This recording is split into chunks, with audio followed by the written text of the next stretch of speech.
অন্তর্বর্তীকালীন সরকারের প্রধান উপদেষ্টা ডক্টর মোহাম্মদ ইউনূস কয়েকদিন আগে ঘোষণা দিয়েছেন, দেশে কোন ধর্মীয় অনুষ্ঠানে যদি অনুমতি না লাগে, মুসলমানদের কোরআনের প্রচারে কোনো অনুমতি কোনো ফেরেশতা নেওয়ার দরকার নেই। গত পরশুদিন মনে হয় আমি পাবনাতে যাচ্ছিলাম, কুষ্টিয়া থেকে। গোয়েন্দা বিভাগের প্রধান যিনি আছেন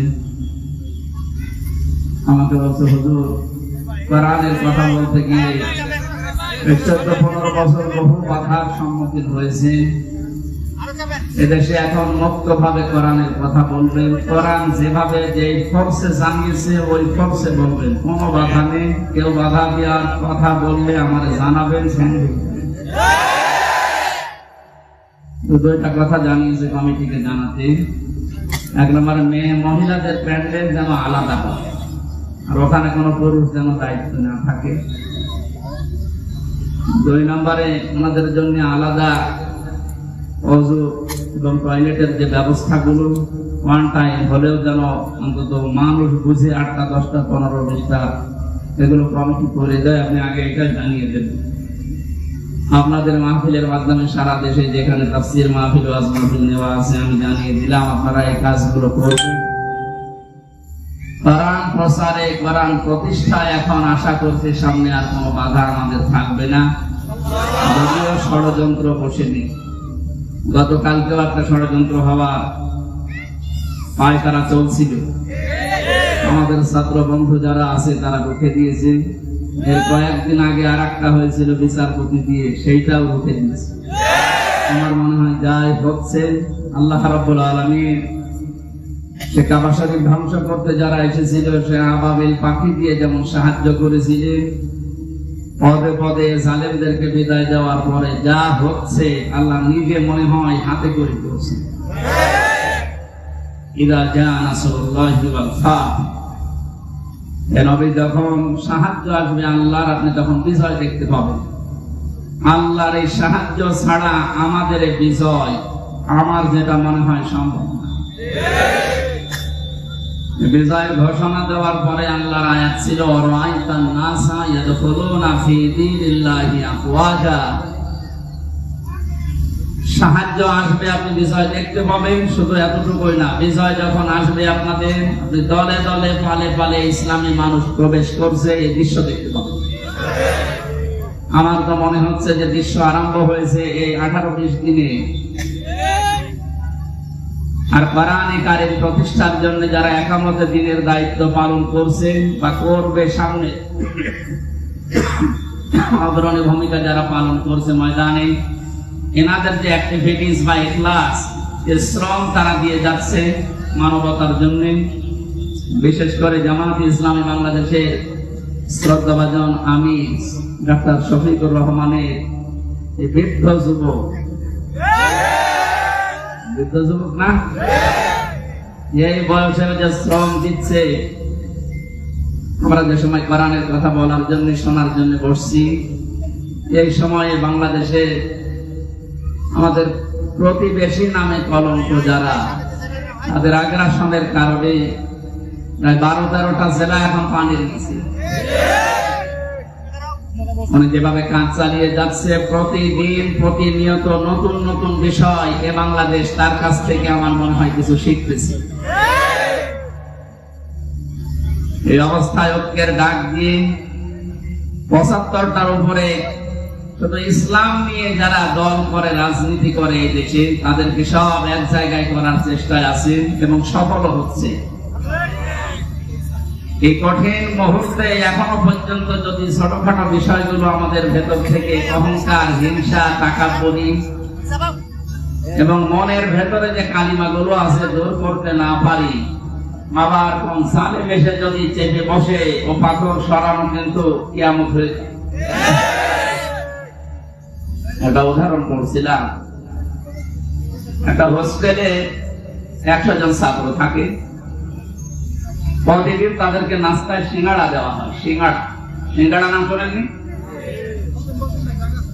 20 জন এসে নালিশ দিয়েছে হোস্টেল সুপার যিনি আছে তার কাছে যে আমরা এই সিঙ্গাড়া খাবো না, আমরা অন্য কিছু চাই নাস্তায়। উনি চিন্তা করলেন একবার তো হট করে বন্ধ করা যায় না, সবাইকে ডাক দিয়ে বললেন যে যা খেতে চাও কাগজে লিখে দাও। একবারে 20 জন হাত তুলেছে যে আমরা সিঙ্গাড়া খাবো। সিঙ্গাড়া খাবো না বলে যারা আদেশ দিচ্ছে বা আহ্বান জানাচ্ছে এদের সংখ্যা মাত্র 20 জন। কয়জন? এখনো বাকি আছে বলে। এর ভেতরে হয়তো 16 জন লিখে দিয়েছে যে আমরা রোল চাই, 15 জন লিখে দিয়েছে হয়তো যে পাউরুটি কলা চাই। এভাবে দেখতে দেখতে শেষ পর্যন্ত দেখা গেল যে 20-এর উপরে আর পার হচ্ছে না। 20-এর বাইরে যারা ছিল তারা কি সংখ্যায় কম না বেশি? কত বেশি বলেন তো? 4 ভাগ। কত বেশি? এরপরেও কারোরটা পাস হয়নি, হয়েছে কারটা? ওই 20 জনের। এখানে আমাদের অবস্থান সামনে কিন্তু এরকম আসতেছে। আমরা নিজেদের ভেতরে কাদা ছড়াছড়ি করে ভুল বুঝে এতদিন যা করেছি কিন্তু আমরা একা করেছি তা না, আমাদেরকে করানো হয়েছে। আমি গোয়েন্দা বিভাগদের কাছ থেকে বহু তথ্য পেয়েছি এই 3 বছর জেলে থাকার কারণে। ওখানে তো সব রাজা মহারাজা মহারথী ওখানে আছে। ওনারা জানিয়েছে যে ইসলামকে এদেশে যেন দাঁড় করাতে না পারে, সেই জন্যে ছোটখাটো বিষয় নিয়ে মানুষের ভেতরে মতভেদ তৈরি করার জন্য জেনারেল মানুষগুলো যা করে করুক, হুজুর ছাড়া টুপিওয়ালা ছাড়া যেন এক জায়গায় হতে না পারে। যদিও সংখ্যায় এরা একেবারে কম না। কম নাকি? আমার মনে হয় এদেশে আমরা যারা শুধু টুপি মাথায় দেয় আর কারো লাগার কথা না, শুধু টুপিওয়ালা মানুষগুলো যদি এক হয়ে যায় আর ওদের ষড়যন্ত্র যদি কাজে না লাগে। দায়িত্বে যিনি ছিলেন এতদিন 41 সাল টার্গেট দিয়েছিলেন, অতদিন লাগবে না, 41 ঘন্টায় দেশে ইসলাম দাঁড় হয়ে যাবে ইনশাআল্লাহ। দিন যেভাবে যাচ্ছে এবং বিভিন্ন জেনারেল মানুষগুলো, এমনকি আজকে 3 জন হিন্দুকে দেখলাম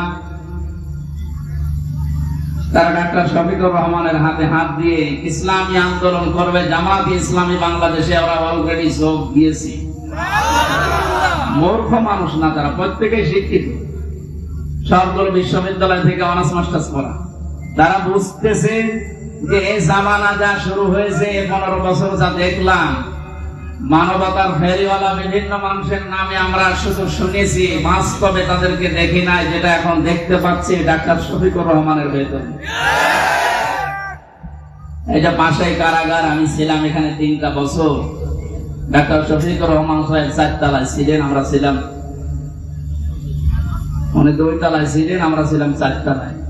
ডক্টর সাথে 4 দিন ছিলাম। যে ব্যবহার আমি পেয়েছিলাম, ওনার যে আচরণ, ওনার যে আমল, ওনার যে অবস্থান, ওনার ইমানের আমলে, আমরা হাজারো আলেম জেলায় ওই পর্যায়ে আমরা এই জেনারেল মানুষের কাছে হেরে গেছি। ওনারা একটা সেজদায় গিয়ে যেত 45 মিনিট, 1 ঘন্টা করি, আর 1 ঘন্টায় আমাদের 10 রাকাত নামাজ হয়ে যায়। আমার যতটুকু বিশ্বাস আমার মনের, আমার ইমানের, এই অ্যাক্টিভিটিস এবং ইখলাসের কারণে আল্লাহ রাব্বুল আলামিন দলে দলে পালে পালে মানুষদেরকে ইসলামে আজ প্রবেশ করাচ্ছে। এটা যেন অব্যাহত থাকে। 5 তারিখের আগ পর্যন্ত মাত্র 20 ভাগ মানুষ চাইতো যে দেশে ইসলাম কায়েম হোক। এই 18-19 দিনের ব্যবধানে এখন প্রায় 35 ভাগের উপরে মানুষ অলরেডি চাচ্ছে যে দেশে ইসলাম দিয়ে, কোরআন দিয়ে দেশটা চলবে। আমরা তো দেখলাম এই 53 বছর, যদিও আমরা 33 বছর, আমার মুরব্বী যে বসে আছে, এই সমস্ত মানুষগুলো তো দেখেছে যে বাবা চালিয়েছে যে কেমন লাগে, দেখে না? স্বামীও চালিয়েছিল, মানুষ দেখেছে, চাচা চালিয়েছে, জোর করে হোক আর যেভাবে হোক, তাও মানুষ দেখেছে। বউ চালাইলো দেখলাম, অন্তত আমি দেখেছি, ভাবিও চালিয়েছিল, দেখেছিলাম।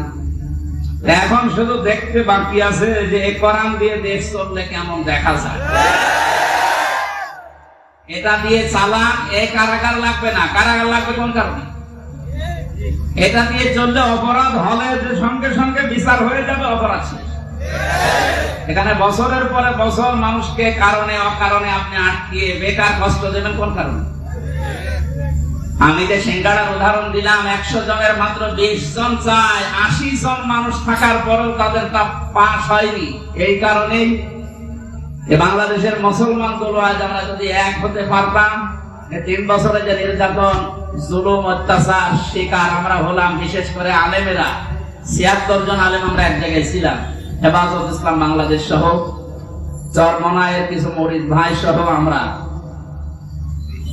একজন হিন্দু ছিলেন জেলা, এই লোকটা আমার সামনে একটা মুসলমানকে, দাড়িওয়ালা মানুষকে একটু মনে হয় কমান্ড মানে নাই, এই জন্য লোক দিয়ে যেভাবে পিটিয়েছে, ওই সময় মনে মনে হচ্ছিল যে এদেশে 96% মুসলমান আর মাত্র 4% ওরা। আর কিভাবে পেটটা কোনো খুব বেশি বড় জিনিস না, মানে ছিল না, একদিন একটু হইচই হচ্ছিল, ওই বাইরে যেতে নিষেধ করেছে, উনি একটু গিয়েছে। প্রত্যেকটা এরিয়া তো ভাগ করা আছে, একটু বের হয়েছিল রাস্তায়, যেভাবে মারধর করলো নিচতলায় নিয়ে আটক করে, আবার এই যে ডান্ডা বেড়ে দিয়ে, মানে সহ্যের বাইরে এই অবস্থা তৈরি হয়েছিল শুধু আমাদের এই মতানৈক্যের কারণে। আল্লাহ রাব্বুল আলামিন ওই দৃশ্য যেন আর কোনোদিন আমাদের দেশের সামনে নিয়ে না আসে। আমরা যেন দেখতে পাই যে আল্লাহর এই কালাম দিয়ে আমাদের এই 56,000 বর্গ মাইল চলছে। আশপাশে যারা শত্রুতা করার, ষড়যন্ত্র করার দুঃসাহস দেখাচ্ছিল, ডক্টর মোহাম্মদ ইউনূসের এক ধমকে অনেকেই থেমে গেছে, কিন্তু তারা গোপনে চালাচ্ছে। তাদের তো পেছনে ভয় আছে 7 সিস্টার, যদি একবার ভেঙে যায়, ওরা যেমন বাংলাদেশ পাকিস্তান থেকে ভাগ করেছিল, এখন পাকিস্তান আর বাংলাদেশ মিলে ভারতকে টুকরা টুকরা করে ছাড়বে। শুরু হয়ে গেছে। আমাদের যেমন ছাত্ররা বিষয় এনে দিয়েছে, পাকিস্তানও মনে হয় কয়েকদিন পরে চলে আসবে ইনশাআল্লাহ। এরপরে দেখবেন ভারতেও শুরু হয়ে গেছে। কোরআনের কথা শুনতে এসেছি, আমরা তাফসীর আকারে কথা বলবো, ওখানে লেখা আছে তাই যে আল্লাহ আমাদেরকে কঠিন মুহূর্ত চলছে, যেহেতু বাংলাদেশে কত মানুষ পানির নিচে, কত মানুষ বিনা কারণে অকারণে এই জেলখানায় পচতেছে। আল্লাহ রাব্বুল আলামিন এই সময় আমাদেরকে কোরআনের কথা শোনার জন্য নিয়ে আসলেন। আমরা খুশি এবং আনন্দ চিত্তে বলছি আলহামদুলিল্লাহ। আল্লাহ পাক বলেন, তাহা মা আনজালনা আলাইকাল কুরআনা লিতাশকা।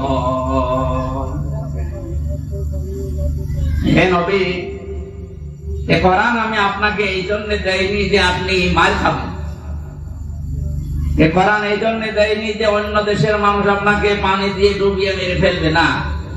লিতাশকার ব্যাখ্যায় আধুনিক ভাবে যদি বলা যায়, দুঃখ কষ্ট সহ্য করার জন্য, হুমকি ধমকি খাওয়ার জন্য কোরআন আমি দেইনি। কোরআন দিয়েছি আপনি সবার উপরে থাকবেন।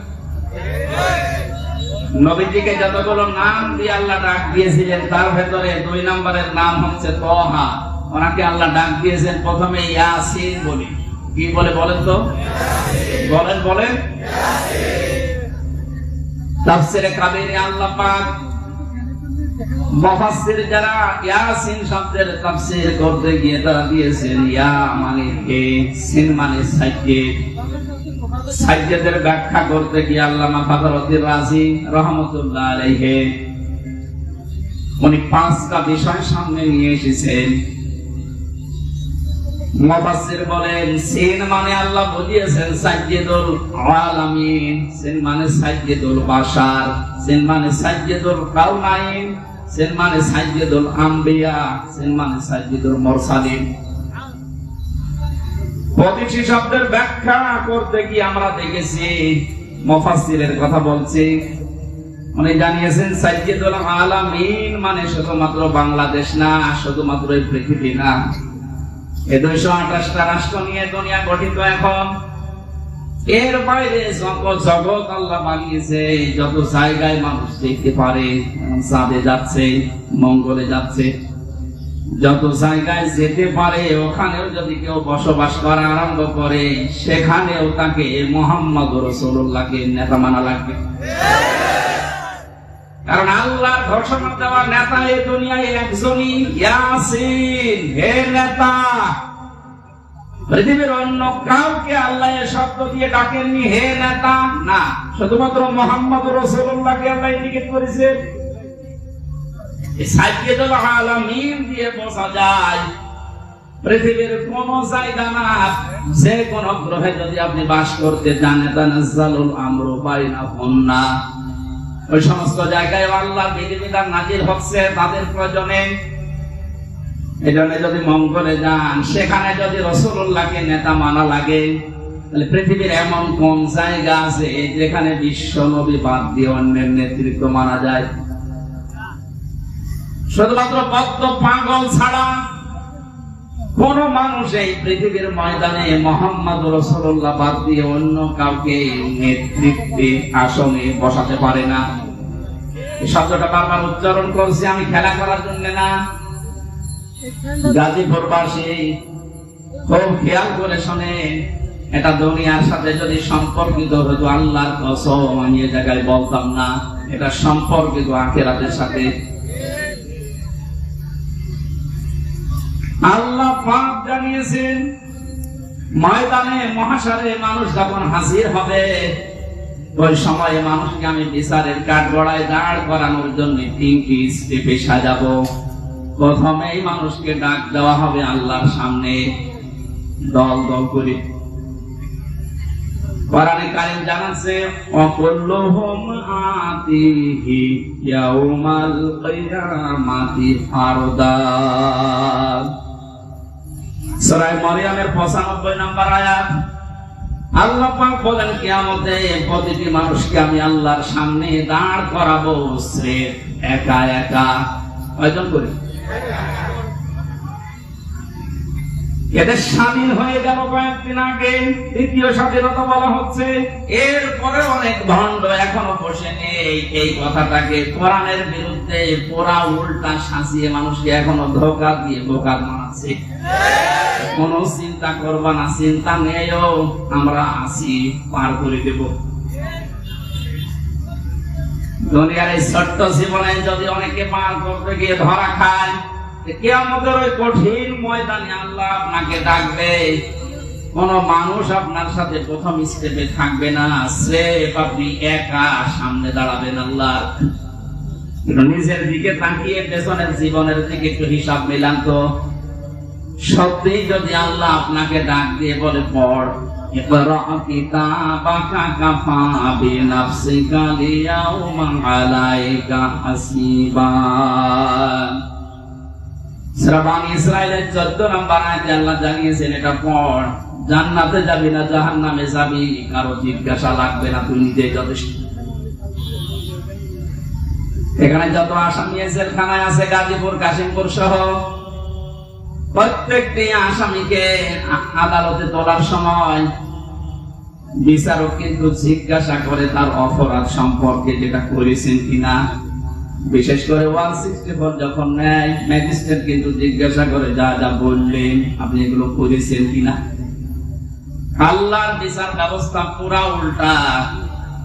ইয়ারাফুল মুজরিমুনা বিসিমাহুম ফায়ুখাযু বিন নাওয়াসি ওয়াল আকদাম আবি আইয়ালানি রাব্বিকুমা তুকাযিবান।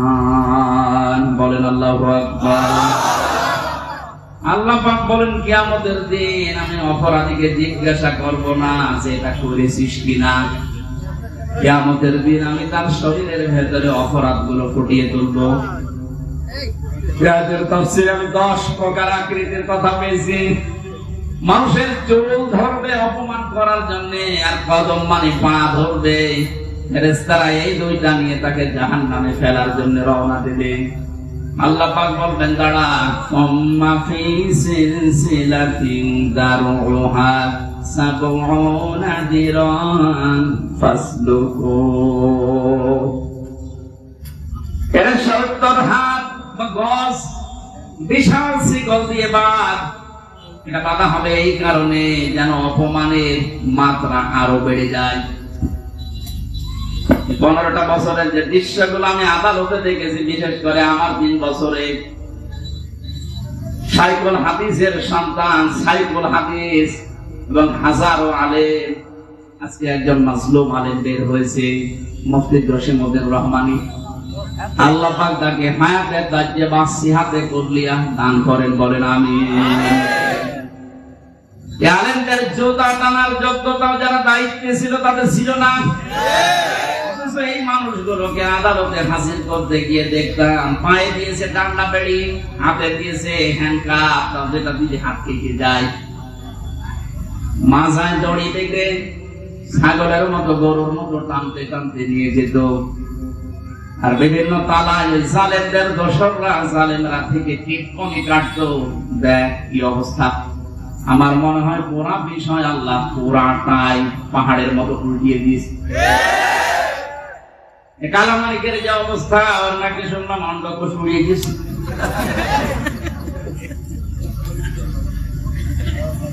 এই শয়তানটা বিশ্ব নন্দিত মুফাসসির কোরআন শহীদ আল্লামা দেলাওয়ার হোসেন সাইদি রহমাতুল্লাহ আলাইহি তাকে ফাঁসি দেওয়ার জন্য যে গর্ববোধ করেছিল যে আমি তাকে ফাঁসি দিয়েছি,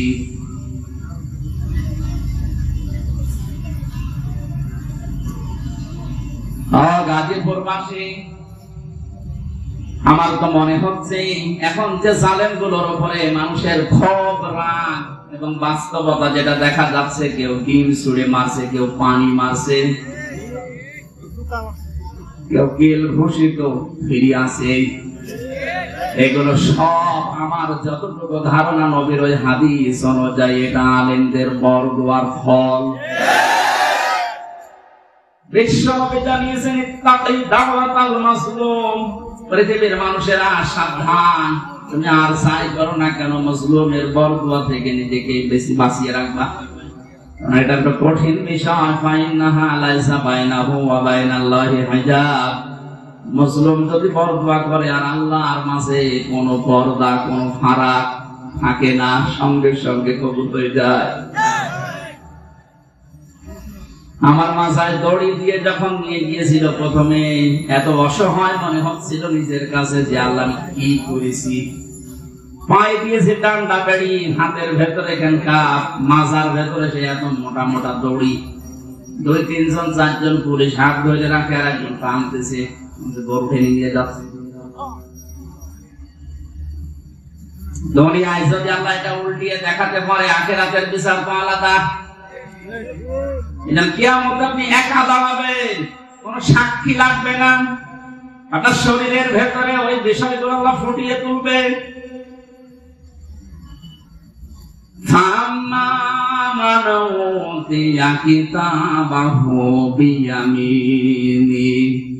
আমল নামা যদি আল্লাহ হাতে দিয়ে বলে পড়, ডান হাতে যারা পাবে ফায়াতুলুহা ওয়া মাকরাউ কিতাবিয়া, নিজে আনন্দ পাবে আর মানুষকে বলবে দেখো কি সুন্দর রেজাল্ট আমি পেয়েছি। বাংলার মানুষেরা পাশে যেহেতু কারাগার, হাজারো মানুষ এখন যারা আছে, আমি যেহেতু নিজের বাস্তবতা বলছি, হাজার হাজার মানুষ এই জেলখানায় তো প্রায় এক জায়গায় 10,000 আছে, মনে হয় আরো বেশি। মানুষগুলো এই মাগরিবের পরে, এশার পরে এদের অনুশোচনা শুরু হয়। সবাইকে উদ্দেশ্য করে বলছি, আমরা যে যা করছি দুনিয়াতে, কিয়ামতের ময়দানে বইটা হাতে দেওয়ার পরে পড়তে পারবেন তো। নিজের ব্যক্তিগত জীবনকে আগে সংশোধন করা আরম্ভ করে। আমি নিজের থেকে এখন শুরু করব। আমি যদি সত্যি এখনই মারা যায়, আমার এই 33 বছরের যে রেকর্ড আল্লাহ আমাকে দেখাবে, আমি যেন সম্মুখে পড়তে পারি, এরকম কাজ এখন থেকে আরম্ভ করব। জীবনের আসল সফলতায় তো ওইটা, আমানে সহসিহানিন নারি ওয়া উদখিলাল জান্নাতা ফাকাদ ফাজ। আল্লাহ পাক বলেন ওই লোকটার জীবন তো সফল, যাকে আস্তে আস্তে জাহান্নামের কাজগুলো ছেড়ে দেওয়ায় আর জান্নাতের কাজের দিকে আমি আল্লাহ তাকে এগিয়ে দেই। এমন আমল, এমন কাজ, এমন বই আমি তৈরি করতে চাই যেটা কোটি কোটি মানুষের সামনে আমি মানুষকে পড়ে শোনাতে পারবো। বলেন আমিন। কিয়ামতে যেহেতু সর্বপ্রথম আল্লাহ বিচার ব্যবস্থায় আপনাকে আমাকে একা ডাকবে, কেউ থাকবে না। সূরা মারইয়ামের 95 নম্বর আয়াত অনুযায়ী যদি এখনো কেউ ধোঁকায় পড়ে থাকেন যে না আমার বাবা আছে বাঁচাবে, এই আয়াত অনুযায়ী এটা পুরা মিথ্যা আশ্বাস। কথা বলে না কেন? কেউ থাকবে না পাশে, আপনি স্রেফ একা থাকবেন। বিচারের দ্বিতীয় স্টেপে আল্লাহ এবার ডাকবেন, ইয়াউমা নাদউ কুল্লা উনাসিন বিইমামিহিম। সূরা বানী ইসরাঈল 82 নম্বর আয়াতের 72 নম্বর আয়াতের প্রথম অংশে আছে আল্লাহ বলেন কিয়ামতে এবার আর তোকে একা না, তোকে ডাক দেব আমার দরবারে তোর নেতার সাথে। কার সাথে? এটা যদি কেউ রাজনীতি মনে করেন আপনার কপালে আগুন লাগবে। আল্লাহ পাক বলেন কিয়ামতে আমি তোকে তোর নেতার সাথে ডাক দেব। ও গাজীপুরবাসী, নিজের মনকে প্রশ্ন করেন তো, আপনি যে নেতার আদর্শ মেনে চলেন, ওকে যেহেতু আল্লাহ আগে ডাকবে, এরপরে পেছনে আপনাকে, আপনার কি মনে হয় এখন আপনি যার পেছনে এখনো পর্যন্ত আছে, ওই লোকটা যদি সামনে থাকে আল্লাহ কি মাফ করবে বলে মনে হয়? আপনি এখনই যদি বলেন না, আপনি তো ধরা খাবেন। অবশ্য ঠিক, ধরা খাবে তাও ঠিক, ধরা যেন খাওয়া না লাগে এই কারণে তো রাইফি সাহেব আয়োজন দিয়েছেন। কোরআন দিয়ে শোনানোর জন্য লিখেছে তাফসীরুল কোরআন মাহফিল। আমি তো কোরআন দিয়ে বলছি, একটা কথাও বাইরে বলেছি।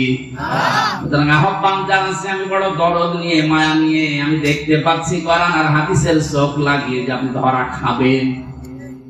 এখনো পর্যন্ত অনেক জালেমের দোসর এখনো স্ট্যাটাস দিয়ে যাচ্ছে। আমার মনে হয় তার মনের ভেতরে বিন্দু পরিমাণ একটু বিবেক, একটু অনুশোচনা কাজ করে। তার সামনে যদি শুধু আয়না ঘরটা ভেসে আসে, কোনদিনও জালেমের পক্ষে স্ট্যাটাস দেওয়ার কথা না। মর্মান্তিক বিষয় একটু ভাবেন শুধু। আমি মাঠের নিচে ছিলাম, কি অসহায় মনে হয় নিজেকে, তার মানে একটু বড় জায়গা ছিলাম। ব্যারিস্টার আমান আজমি ভাই সহ যারা ছিলেন ওদের কবরের মতো জায়গায় রেখে দিত। এই জুলুমের সাথে যারা জড়িত, এখনো যদি বিশ্বাস না হয়, যারা দায়িত্বে আছে তাদেরকে বলবো আয়না ঘরটা টুরিস্ট স্পেস হিসাবে রেখে দেন, মানুষ যেন তামাম দুনিয়ার মানুষ বোঝে যে পৃথিবীতে একজন জালেম ছিল। এটা জুলুমের একেবারে সর্বোচ্চ পর্যায়। এটা বেঁচে থাকা মানুষও জানে না। আমি যদি মেরে ফেলে সংবাদ দিয়ে দিই কিন্তু আমাকে মেরে ফেলেছি, তাহলে তার বউটা অন্য জায়গায় বিয়ে করতে পারতো, তার ছেলে মেয়ে বস্তুতে বাপ মারা গেছে। কি অবস্থা বলেন তো ব্যারিস্টার আরমানের? তার স্ত্রীকে আপনি কি জবাব দেবেন কিয়ামতে? আয়না ঘরের সাথে যারা জড়িত ছিলেন, যদি ব্যারিস্টার আরমানের বউ আপনাকে মাফ না করে, কোরআন হাতে নিয়ে বলছে আপনি চির জাহান্নামী। আল্লাহ বলেন আল্লাহ পারবে না, কারণ আল্লাহ পাক ছেড়ে দিয়েছে ব্যারিস্টার আরমানের বউর উপরে। হকল ইবাদের ভেতরে 8টা বছর স্বামী থেকে আপনি তাকে আলাদা করে রেখেছেন, ও জানতোই না যে দুনিয়ায় আছে।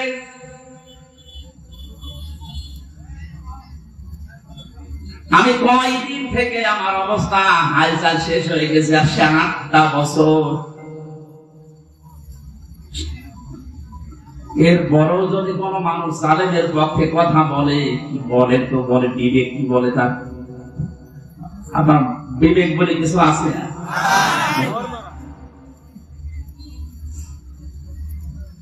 বাস্তব কথা বলছে, আপনি কিন্তু ধরা খাবে আমি দেখতে পাচ্ছি। এখন আদর্শ ঠিক করেন। বহু মানুষকে দেখলাম কিচ্ছু হয়নি, এখন যেহেতু বাদ নিয়ে আসে শুধু এইটা দিয়ে চললে কেমন দেখা যায়। চর্ম চোখে আল্লাহ তুমি আমাদেরকে অন্তত তাড়াতাড়ি দেখা তৌফিক দাও যে কোরআন দিয়ে দেশটা চলছে।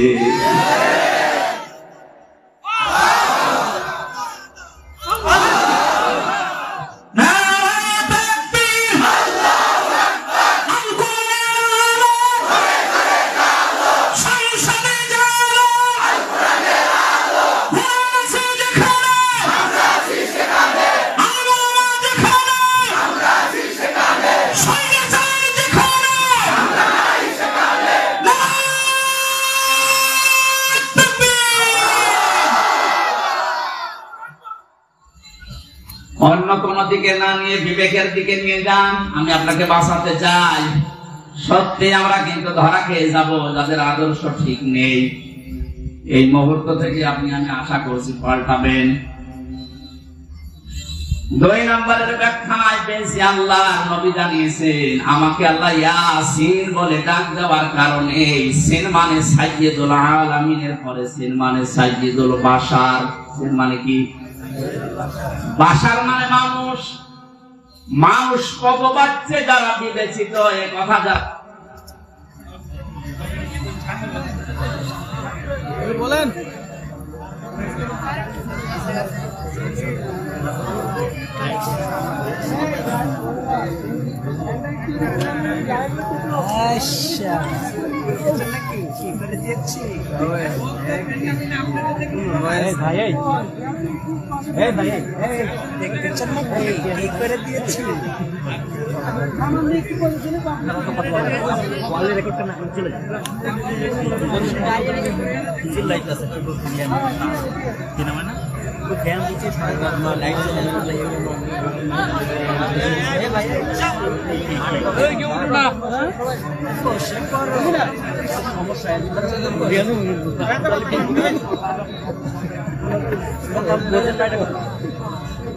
আপনার পোশাক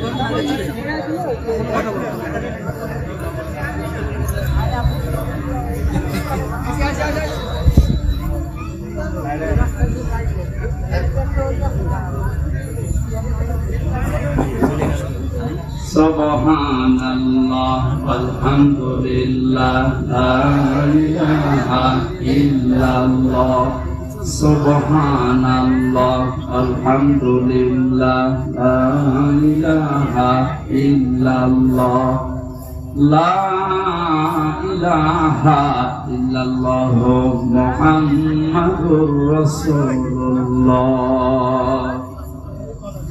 এখানে মানুষ আমরা যারা দাবি করছি এখনই সিদ্ধান্ত পাল্টিয়ে যান যদি এর আগে ভুল করেও থাকেন যে আমি এখন থেকে যতদিন আছি মুহাম্মাদুর রাসূলুল্লাহ ছাড়া কাউকে আদর্শ মানি না, মানবো না। সাইয়্যিদুল কাউনাইন শুধু এই জগতে না, আমার আরেকটা জগৎ আছে ওখানেও লাগবে তাকে। কিয়ামতের সুপারিশ করার জন্য আল্লাহ সর্বপ্রথম যাকে অনুমতি দেবেন তিনি আমাদের নেতা মুহাম্মাদুর রাসূলুল্লাহ। যার অনুমতি ছাড়া আল্লাহর বানানো জান্নাতে যাওয়া যাবে না। এখনই তাকে ঠিক করি তারপরে মরেন। তিনি শুধু সাধারণ মানুষের না, সাইয়্যিদুল আম্বিয়া নবীদেরও নেতা ছিলেন। শুধু নবী না, সাইয়্যিদুল মুরসালিন রাসূলদেরও তিনি আদর্শ ছিলেন, নেতা ছিলেন। আল্লাহ পাক তাকে প্রথমে এই নামে ডাক দিয়েছেন ইয়াসিন। 2 নম্বরে বলেন তোহা। এটা নবীজির নাম। রাসূলুল্লাহকে আল্লাহ সম্বোধন করেন মানসালনা আলাইকাল কুরআনা লিতাশকা। হে নবী, আপনাকে আমি কোরআনটা এই জন্য দেইনি যে আপনি অপমান হয়ে থাকবেন, অপদস্থ হবেন না, খেয়ে থাকবেন, বন্যার পানিতে ডুবেই মরে যাবেন না। কোরআন দিয়েছি এগুলো সব মোকাবেলা করার জন্য। জোরে বলেন সুবহানাল্লাহ। এটা মোকাবেলা করার জন্য যদি কোরআন দিয়ে থাকেন তাহলে কোরআনকে ওই পর্যায়ে নিয়ে যাওয়া লাগবে যেখানে কোরআন গেলে থাকে না, থাকে না।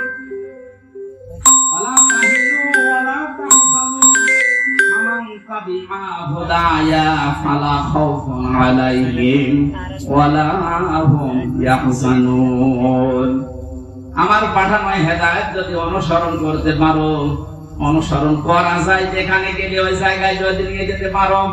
প্রশ্ন আসতে পারে অনুসরণ তো করি, হ্যাঁ।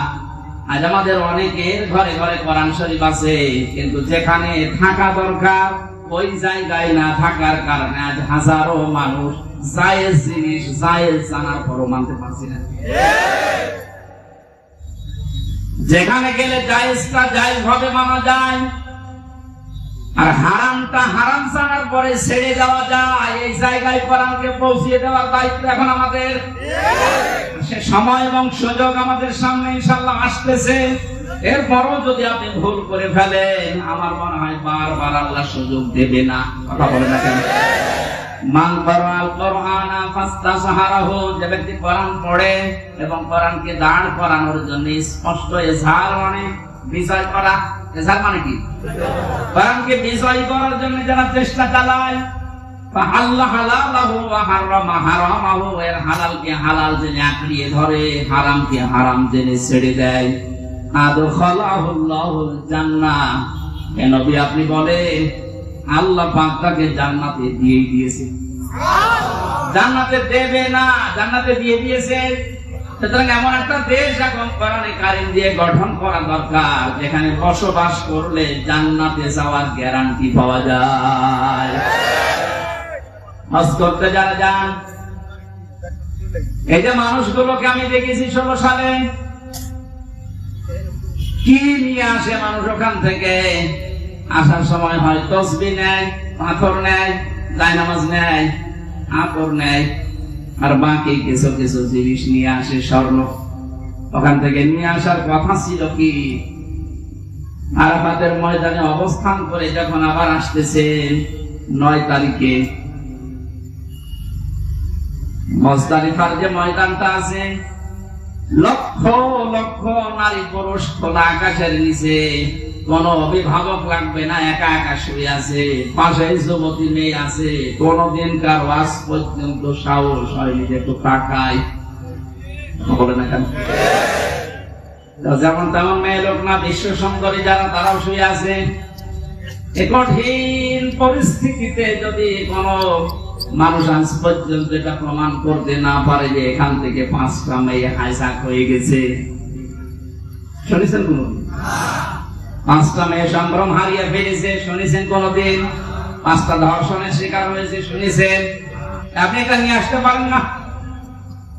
কোরআনের নিয়মটা থাকার কারণে যদি খোলা আকাশের নিচে মরুভূমির ভেতরে এত বড় একটা নিরাপত্তা গ্যারান্টি পাওয়া যায়, 56,000 বর্গ মাইল যদি এটা দিয়ে চলে, কোরআনটায় আমার মনে হয় আল্লাহ মুজদালিফার মতো নিরাপত্তা দিয়ে দেবে।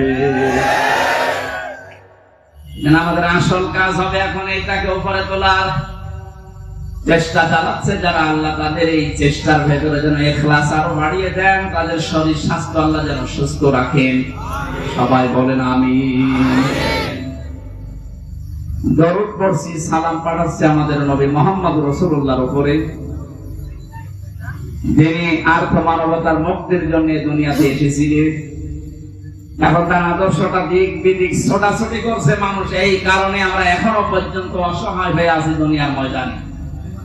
আল্লাহ যে উদ্দেশ্য নিয়ে তাকে পাঠিয়েছিলেন, তাকে যদি আমরা ওইভাবে গ্রহণ করতে পারি, এখনো আমরা নেতৃত্বের জায়গায় যেতে পারবো ইনশাআল্লাহ। আল্লাহ যেন ওটা দেখার তৌফিক আমাদের দেন, বলেন আমিন।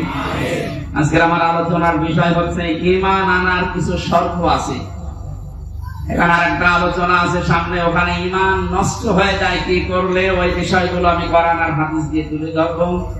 আজকের আলোচনার বিষয় ঈমান আনলেই না, আমরা যেহেতু ঈমান পাইনি, আমরা ঈমান এনেছি, এই কথাটা ঠিক হয়। আমরা ঈমান পেয়েছি না ঈমান এনেছি? হ্যাঁ, ক্লাস চলছে, জবাব দেন তো ছাত্রের মতো। আমরা এখানে যারা আছি ঈমানকে এনেছি না ঈমান পেয়েছি? বাপ দাদা পূর্বপুরুষ মুসলমান ছিল, এসেছি ওই ঘরে, এখানে আমিও মুসলমান, আমারও ঈমান ওই পর্যায়ে। তো সাহাবায়ে কেরাম ঈমান পেয়েছিলেন না ঈমান এনেছিলেন? কোরআনে কারিমে আল্লাহ যে বারবার ডাক দিয়েছেন, ঈমান পেয়েছো যারা না ঈমান এনেছো যারা? ইন্নাল্লাযীনা আমানু, নিশ্চয় যারা ঈমান পায়, কি যারা ঈমান আনে। তাহলে ঈমান আনার বিষয়, ঈমান যদি কেউ আনতে চায়, বিশ্ব নবীকে আল্লাহ জানিয়েছেন, হে নবী তারা যেন আপনার কাছে আসে যারা ঈমান আনবে বলে 6টা বিষয় তাদেরকে জানাবে, যে এই 6টা হচ্ছে ঈমান আনার শর্ত। সূরা মুমতাহিনার 12 নম্বর আয়াতে আল্লাহ এই দলিলগুলো দিয়েছেন। বিশ্ব নবীর কাছে যে মেয়েরা আসতো বায়াত নেওয়ার জন্য, নবীকে জানিয়েছিলেন পর্দার আড়ালে বসো, তোমাদেরকে আমি বায়াত দিতে রাজি আছি, কিন্তু 6টা বিষয় ওয়াদা করে যাও যে জীবনে কোনোদিন করবা না। আর যারা দায়িত্বে আছেন, উপদেষ্টা মন্ডলীতে যারা আছেন, কয়েকজন মাত্র হিন্দু, বাকি সব যেহেতু মুসলিম। আর ধর্ম উপদেষ্টা যিনি আছেন তিনি বিশিষ্ট একজন আলেম। ডক্টর আফামা খালিদ সাহেব সহ যারা মুসলমান আছেন তাদের এই মুহূর্তে ইমানের দাবি হবে এই দেশে কোরআনে কারিমের এই যে নিয়ম নীতি সূরা মুমতাহিনার 12 নম্বর আয়াতে আল্লাহ যেভাবে বলেছেন যে ঈমান আনতে হলে এই 6টা বিষয় মানতে হবে। আমার মনে হয় ওনারা 3 মাস টার্গেট নিয়েছে, 3 মাসের ভেতরে এই 6টা যদি প্রতিষ্ঠা করা যায়, যেখানে বাংলাদেশ যাওয়ার কথা চলে যাবে। 19-20 দিনের অবস্থার পরিবর্তন দেখছেন না? এর আগেও তো বন্যা হয়েছিল, তারপরেও তো এখনো পর্যন্ত একটা নিয়ম নীতি আমরা কোরআন থেকে পাইনি, শুধু চলার চেষ্টায় আছে। ওই সময়ের বন্যায় ব্যক্তিগত ভাবে কিছু মানুষ কিছু করত, আর যারা দায়িত্বে ছিল তারা লোক দেখানোর জন্য কিছু করেছিল।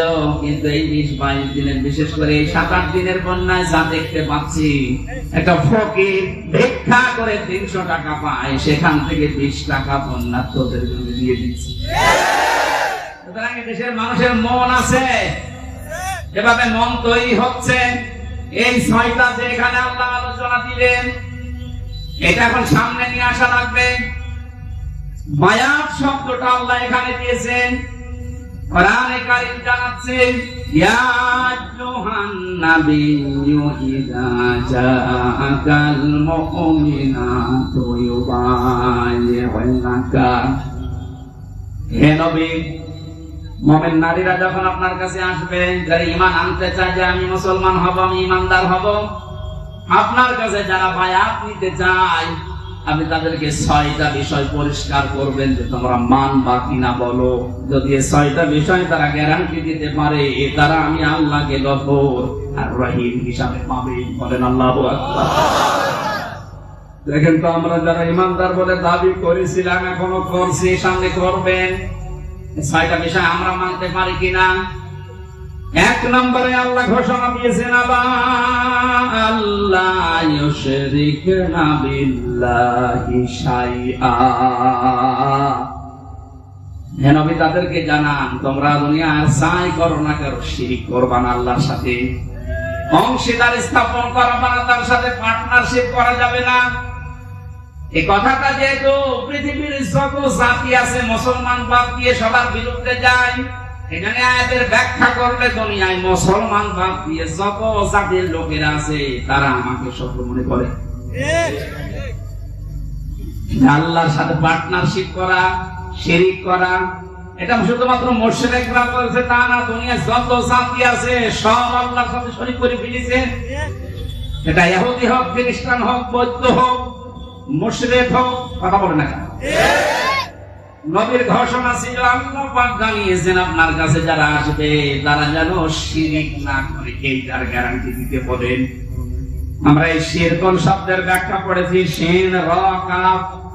শিরক প্রধানত 4 প্রকার হয়: শিরক বিজাত, শিরক বিসিফাত, শিরক বিল ইখতিয়ার, শিরক বিল হুকুক। তাফসীরের ভাষায় আমরা ভাগ করে করে দেখেছি, এক একটা 4 ভাগ করে হয়, 4 × 16 ভাগ। এরপরে ওইটা আবার 4 ভাগ করা যায়। শেষ পর্যন্ত আমি মিলিয়ে দেখেছি ফিজিলালিল কোরআনে 120 প্রকার শিরক এই পৃথিবীতে মানুষেরা আল্লাহর সাথে করতে পারে। পয়েন্ট আকারে বলতে গেলে দেরি হয়ে যাবে, আমি কয়েকটা পয়েন্ট শুধু মনে করাচ্ছি। আল্লাহ যেটা পারে ওটা অন্য কেউ পারে, এই বিশ্বাস করার নাম শিরক। আল্লাহকে যে সম্মান দেওয়া হয়, ওই সম্মান অন্য কাউকে যদি কেউ দেয়, ওইটা শিরক। কথা বলে না কেন?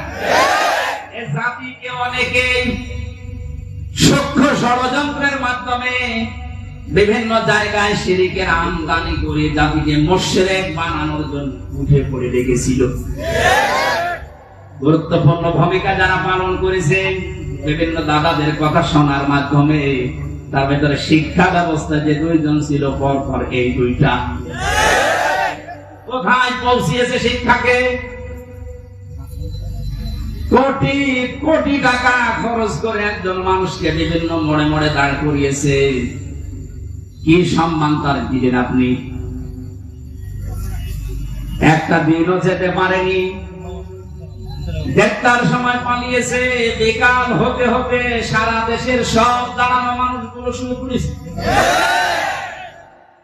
এমনকি আমার কুষ্টিয়ার যে দৃশ্য দেখলাম, যেটা এখন শহীদ চত্বর হয়েছে, ওটা মুজিব চত্বর ছিল, ওটা ভেঙে এত শব্দ ছাপা ভাঙা যায় না।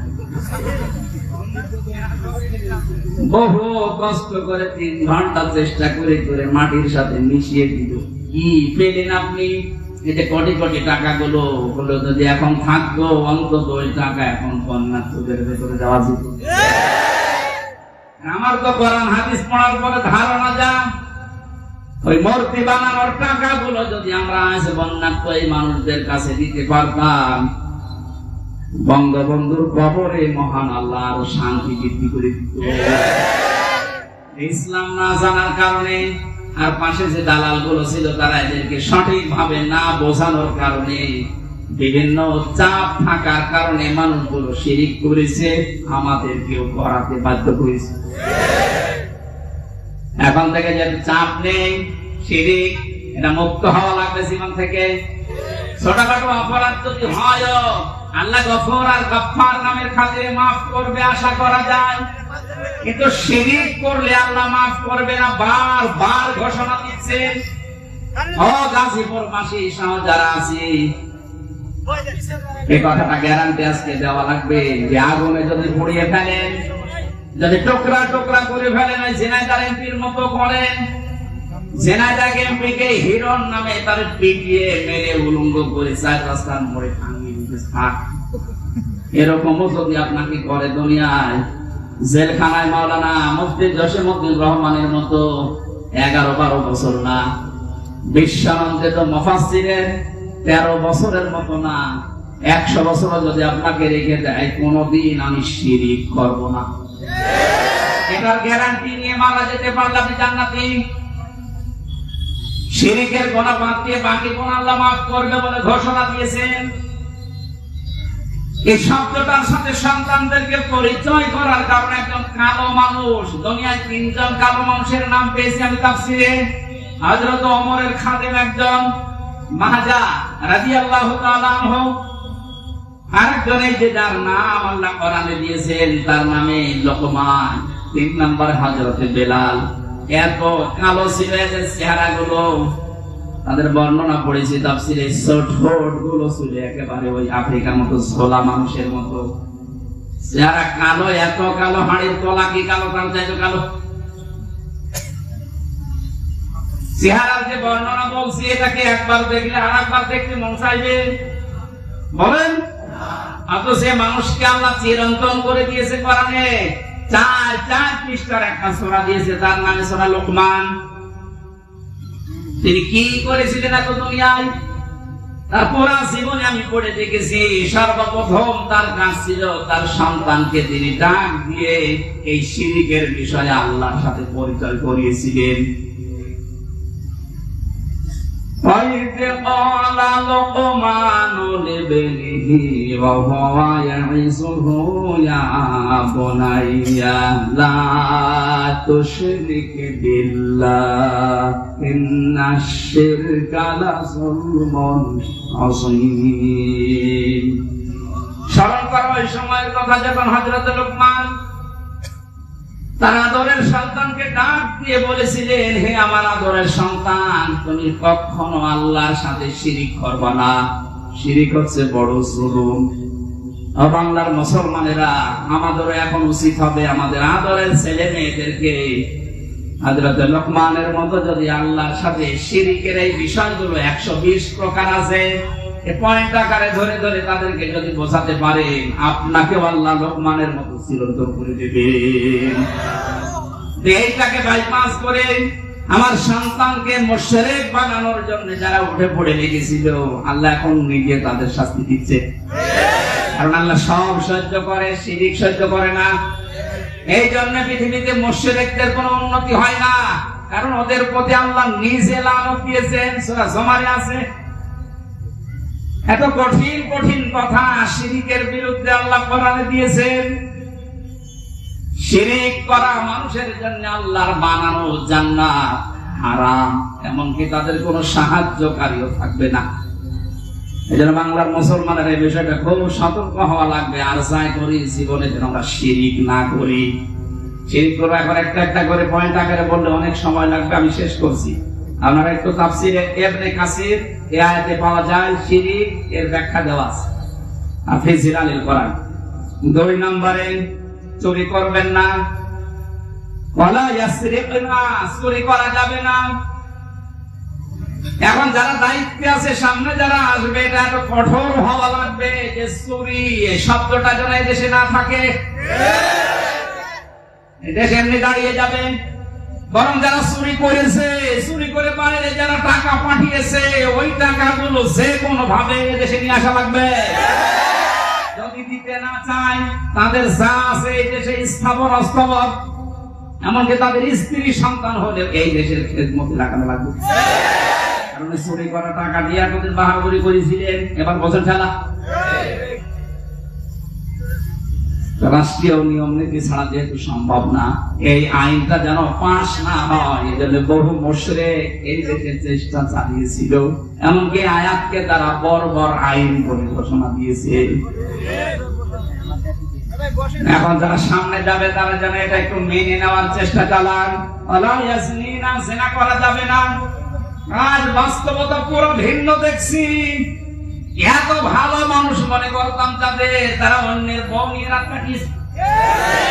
আরে দরবেশ, এত বড় গাড়ি আর অন্যের বউ জোর করে তালাক দিয়ে বলেন সুবহানাল্লাহ। দরবেশের যদি এই হয়, বাকি যেগুলো নমো, এদের চরিত্র কোথায় গিয়ে পৌঁছিয়েছে? আর এরা আলেমদের বিরুদ্ধে ধর্ষণ মামলা দেয়।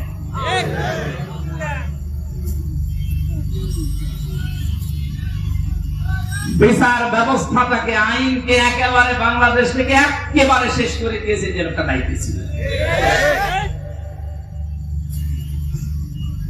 এটা যেহেতু শুরু হয় নিজের কাছ থেকে, একেবারে অন্তর থেকে, যারা আমরা এখানে আছি জীবনে যাই করি, জেনা এটা খুব খুব মারাত্মক বিষয়। আল্লাহ তাকরা বুঝছি না, জেনা করা দূরের কথা, ওর ধারে কাছেও যাওয়া যাবে না।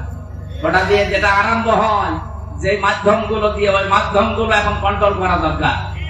যে সমস্ত বিষয়গুলো উন্মুক্ত আছে, এগুলো কন্ট্রোলে নিয়ে আসা দরকার।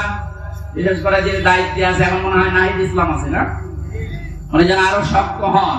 কারণ মানুষের চরিত্র যদি না থাকে কি আছে বলে। এরপরে আল্লাহ জানিয়েছিলেন সন্তান হত্যা করা যাবে না, অপবাদ দেওয়া যাবে না। এর ভেতরে 3টা পয়েন্ট আমি তাফসীর থেকে পেয়েছিলাম। শেষ করুন।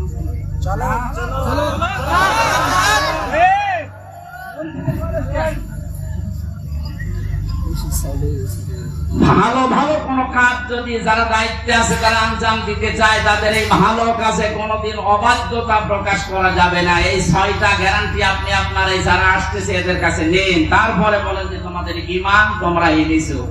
আল্লাহ আমি সহ যারা এখানে আছি এই বিষয়গুলো সামনে নিয়ে এসে কাজ করার তৌফিক দাও, আমিন। মাহফিলে এখনো আপনারা দেখছেন 2 জন বক্তা আছে। আর আজকের আলোচনা আমার টাঙ্গাইলে ভাই যে জানি, আমি তো জানি না যে এখানে মাহফিল আছে।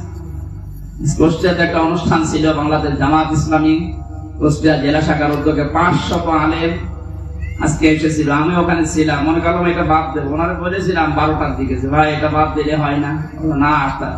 এই জন্য ওনার ওই 12টায় শেষ করি আমি চলে এসেছি এখন।